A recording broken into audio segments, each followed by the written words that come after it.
Ja, en de man van de dag die zit hier aan tafel. Burgemeester Fred Kronen van Ljouwert, want hij maakt bekend dat hij nou alweer hier trouwens afscheid neemt van zijn gemeente en zijn stad. Welkom Kronen.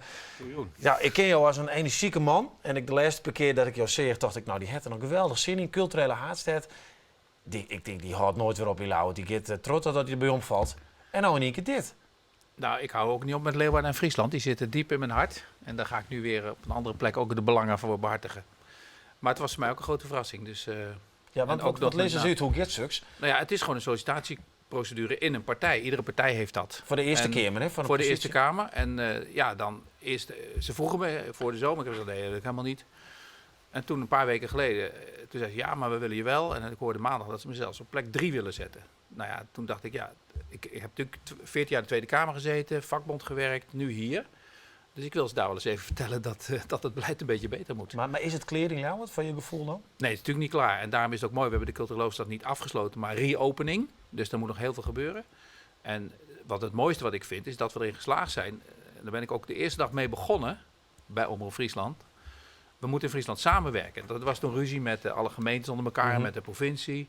Dat heeft natuurlijk helemaal geen zin. 650.000 Friesen kunnen goed voor zichzelf zorgen, maar moeten samenwerken en sterk staan naar buiten. Ja, en ik vind het mooiste dat dat gelukt is. Ja. Nou, je hebt een heel ding in die alve hier. We zullen aansnijden, het is nou een soort van compilatie. Eerst eventjes naar de reacties, want ja, dan in één keer is die burgemeester die er altijd is, altijd op het fietsje door de stad, get met mensen praat, die houdt ermee op. Ja, wat vinden de mensen ervan? Hij had inderdaad een hele portefeuille betekenen.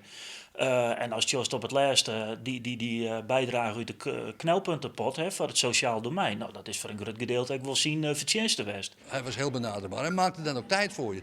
Ik ben wel eens met dingen geconfronteerd van burgers die ik hem dan vertelde. En dan viel het me altijd op dat hij daar ogenblikkelijk op reageerde door een afspraak te maken met die mensen of iemand erheen te sturen. En dat bedoel ik met, hij stond open, hij maakte tijd, maar was ook heel erg geïnteresseerd wat er in de stad gebeurde. Burgemeester Fred Kronen, die gaat fort. Wat vind je ervan? Nou, dat is op zich wel jammer, want ik denk dat hij wel goede dingen volhouden die in het.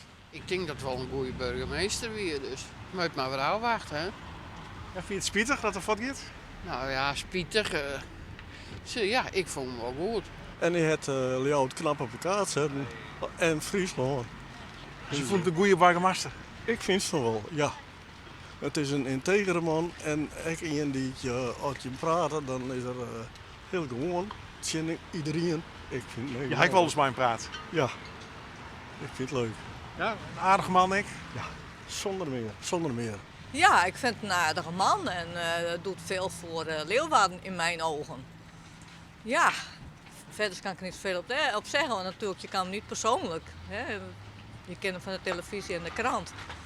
Maar ik vond het een aardige man. Ook in praten, rustig, kalm. Van de morgen had burgemeester Kronen van Ljouwert bekendmaken dat hij Takkenmier ophoort als burgemeester. Wat vind je daarvan? Heb je daar een mening over? Ja, dat is zonde. Je vindt het spietig? Ja, het is wel een goede man. Ik vind een goede kerel. Ja, Kronen. Je zit even tussenin al die burgers, maar dit maakt wat mooi van, dat kind het ons.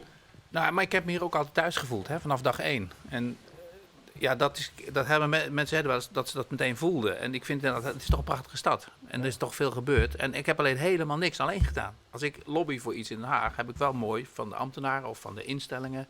Ja, van maar de ze zeggen, bedrijven. hij is zo'n aardige man, dat doe je al in. Dat is Ja, maar persoonlijk. ik zuig ook de inhoud op die mensen mij geven. En het is alleen maar leuk dat ik dan een duwtje kan geven. En soms het laatste duwtje. Dus dan denk ik aan mensen, dat heeft hij gedaan. Maar er zit natuurlijk altijd een hele wereld onder. En dat blijft ook zo. Hè? Dus er komt vast een hele goede opvolger. En dan zijn ze mij ook over een half jaar weer vergeten. Nou, en ik blijf nog een half jaar lekker eventjes aan de gang. Dat Dus zil. dat is toch veel te vroeg voor afscheidspraatjes. Dat komt wel. Maar Johien wil een plan. En Johien heeft echt wel wat te doen. Ik bedoel, er moest wat gebeuren in de auto. Wie een heel soort geharren was. En dan kom je alweer hier in Friesland. En we hebben eventjes... Nou, het is een soort van ASCII in dit. Dat doe je op een ASCII-receptie. Eventjes wat van jou op een rietje zet. Dit ben de alweer van Fred Kronen. Even heel lieds en dicht bij elkaar. Op 15 november 2007 wordt de dan 53-jarige Fred Kronen als burgemeester van Ljouwert geïnstalleerd. Hij houdt zijn eerste speech. En nu wordt het even moeilijk. Wortenbrei en green cheese. Waar dat niet zien kan, is geen oprechte Fries. Kronen wil de Frieske Haatstad op een kaart zetten. Hij broekt daarvoor onder oren zijn Haagse netwerk. Hij is bekend als een huddewerker achter de schermen. Hij heeft een enorm netwerk en je weet hoe dat in het leven gaat. En je moet je contacten hebben, je moet mensen interesseren voor waar je mee bezig bent.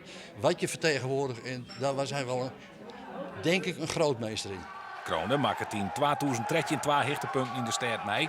De takkenning van de titel Culturele Haatstad. De cultuur gaat ons wakker maken. En het kampioenschap van Cambuur. Heel Nederland ziet nu dat Leeuwarden heeft ook in slechte tijden achter de ploeg gestaan. Daarom is het een geweldige ploeg. Maar in hetzelfde jaar, in oktober, beleeft Kronen ook een dieptepunt. Bij de grote brand op de kelders komt een student om het leven. De brandweer is heel dichtbij geweest bij de redding van Itzhart. En het is dramatisch dat het niet gelukt is. In de eerste plaats voor het slachtoffer, maar ook voor de brandweerlieden zelf. En ze hebben echt alles gedaan wat maar kon. Daar staat geen twijfel over. 2 jaar later wordt Kronen bodrekken door de zaak Udo D. De man die het correct ontslaan wie uit een GGZ-kliniek sloeg bij de potmargen een vrouw met een flessen neer. Daarna maakte de burgemeester hem sterk voor de aanpak van verwarde personen. Er is ook een groep. En dit is denk ik ook een van de grootste risico's. Waarvan je zegt, ja, maar dit kan niet, dit gaat te snel. En die moet je kunnen vasthouden. Oer een jaar hier verleert Kronen Ljouwert een stad die hij meer allure in aanvoert. Ja, dat is de vraag, Kronen. Is dat slagen? Is er meer allure in deze stad? Nou ja, dat is een bijna wonderlijke vraag. Want je ziet wat Culturele Hoofdstad heeft opgeleverd. Over Culturele Hoofdstad heeft volgens mij 10 keer zoveel opgeleverd dan ik zelf dacht in 2011 toen we hiermee begonnen. Dat is wel een heel lange termijn project. Maar als je ziet hoeveel het zelfvertrouwen van de Leeuwarders en de Friezen heeft vergroot in de eerste plaats. Hè. Men zijn nu eindelijk eens een keer trots. Het glas is nu niet meer half leeg, maar half vol.